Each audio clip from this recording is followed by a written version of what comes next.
It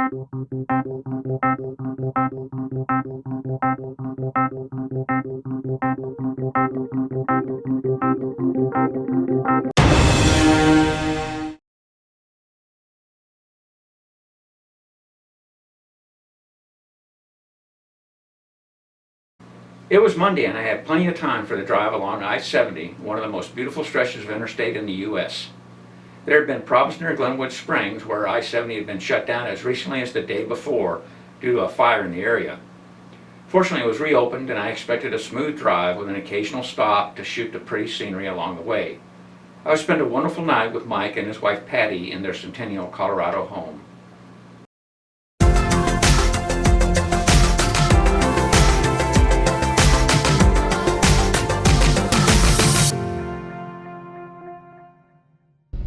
So this is labeled, as you're driving down I-70, as a parking area, but it's actually a little loop. You don't travel through the tunnels, but you get to travel right along the Colorado River. And it's just a little one-way road, and there's next to nothing in traffic on it.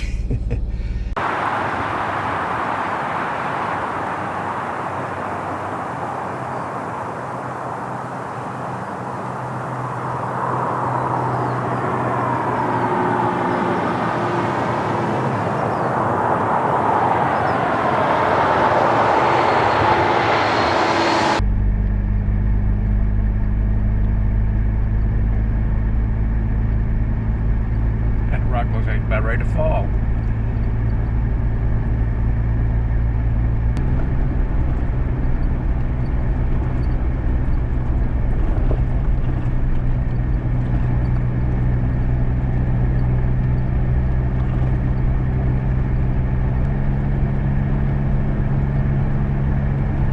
.3 miles ahead, merge left on I-70 East.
It was Tuesday and time for the rush to my Oklahoma home.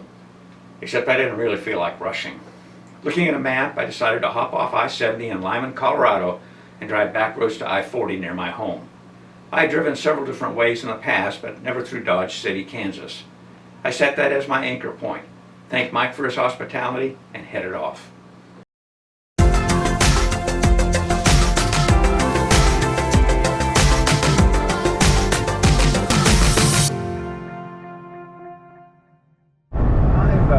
Jumped off I-70 onto US 40 eastbound. Looks like it'll be a more interesting route.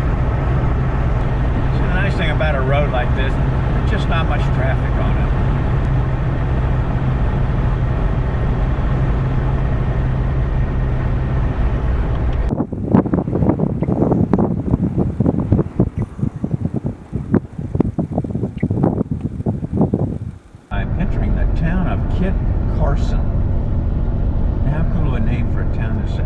here.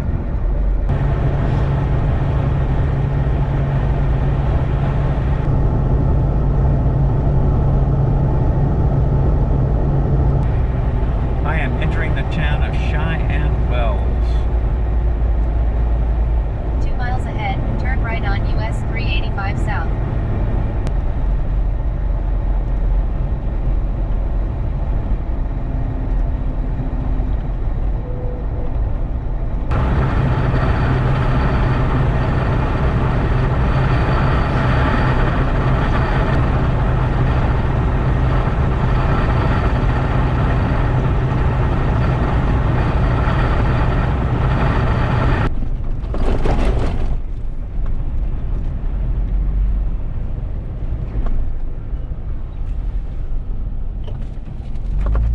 Sand Creek Massacre National Historic Site.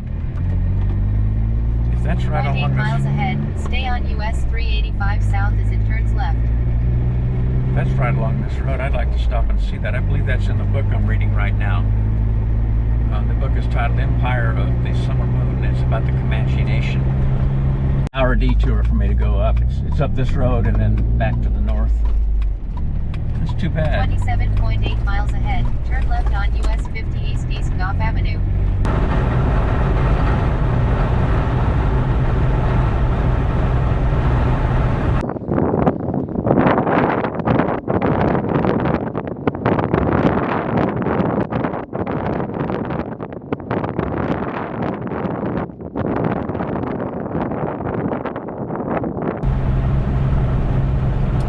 Welcome to Kansas.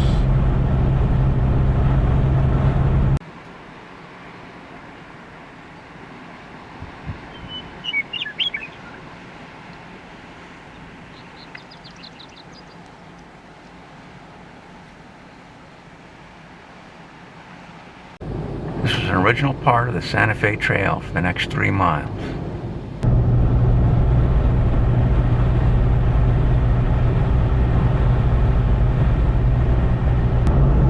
And I'm headed to Dodge City to see if I can find a place to spend the night.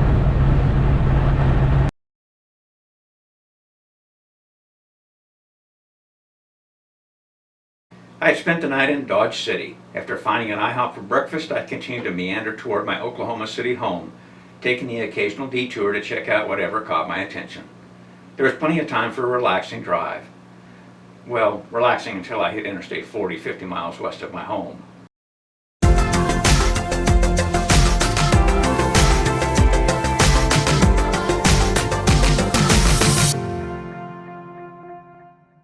Morning, everyone. This morning I am departing Dodge City, Kansas. The wind was just getting horrible late yesterday afternoon. I knew I wasn't going to make it to Oklahoma City before nightfall, and I don't like driving after dark right now. I need to have cataracts removed from my eyes to affect my night vision. One of the nice things about yesterday afternoon, though, the drive was, what was it? Really great clouds and light for photography.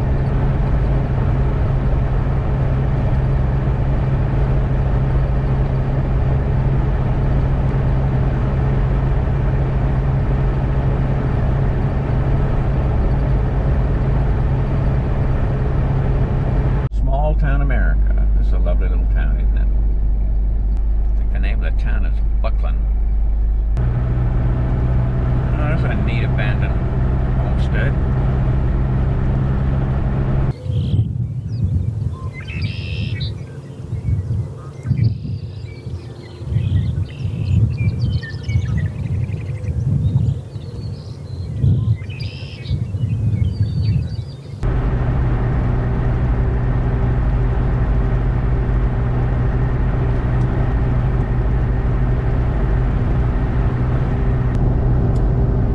Creek.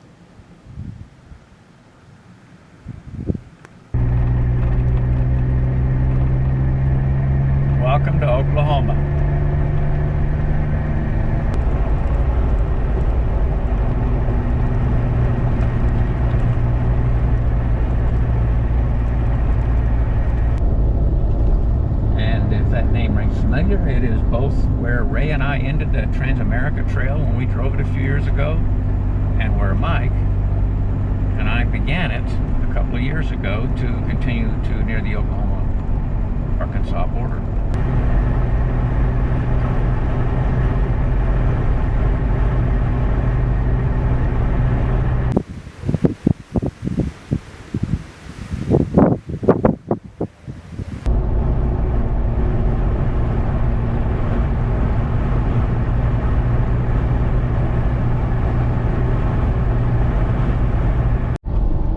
Passing through Fort Supply now. Of course, the Fort Supply Reservoir south of the town here is where I met up with Mike when we left from here to drive the Oklahoma section of the Transamerica Trail. Look at all these. I'll bet these are swallows. Fast little birds.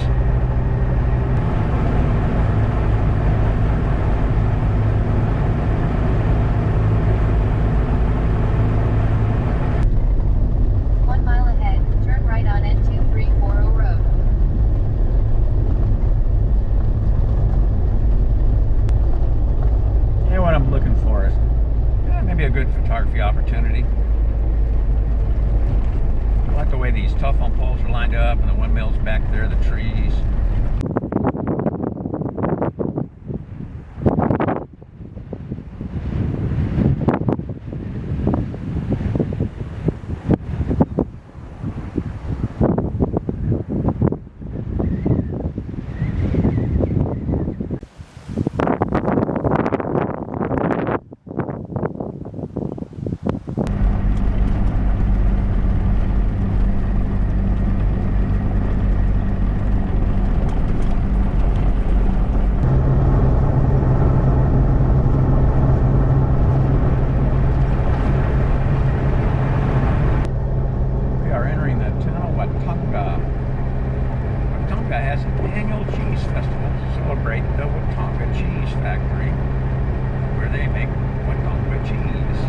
But it'll all be interstate except for the last couple of miles along city streets.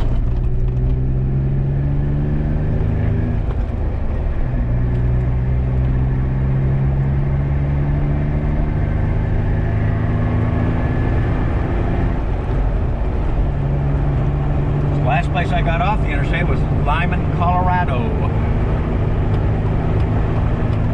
37.9 miles ahead. Use the right 2 lanes to stay on I-40 East. Well, that about wraps up my story of the trip. It didn't turn out as I expected, but that didn't keep me from having a great time. Was I truly overlanding? Heck, I'm not going to get into a silly dispute over the definition of overlanding. But I do think that there are elements that are worth including in an overlanding adventure that go beyond driving, cooking, and camping. For me, those would include documenting the trip, which I do through my photos, write-ups, and videos. Learning new things, especially about local history, both human and natural, seeing amazing sights, both natural and man-made, and meeting new people, which brings up how it was that I met Travis, Mike, and Eric. Travis was the park ranger at Romano State Park in Oklahoma. He had seen some of my videos of photography and asked if I'd be interested in shooting the Cheyenne Winter Count, which was a recreation of the tribe's annual census. Travis also owned a Jeep, and soon we were planning on taking occasional trips together. Most recently, the Colorado BDR and Elephant Hill Trail in 2021. Mike I met through Facebook and during the height of the pandemic. I had mentioned in a Facebook group that I was going to run the Oklahoma section of the Transamerica Trail. Mike asked if he could join me, an offer I was delighted to accept. I had seen him most recently at the Gathering of Wanderers trip to Utah last year. Eric was a somewhat serendipitous meeting.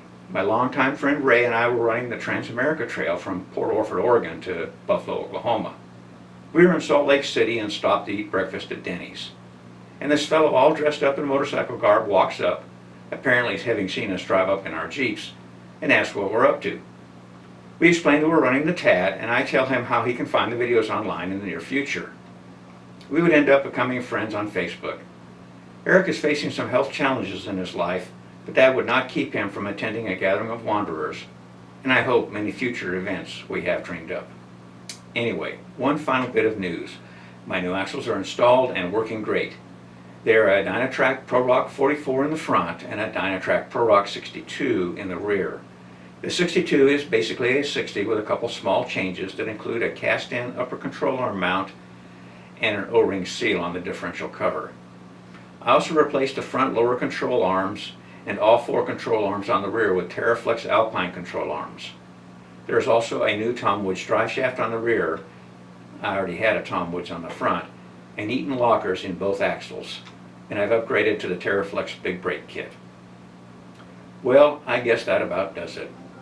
Remember, get out there, explore your world.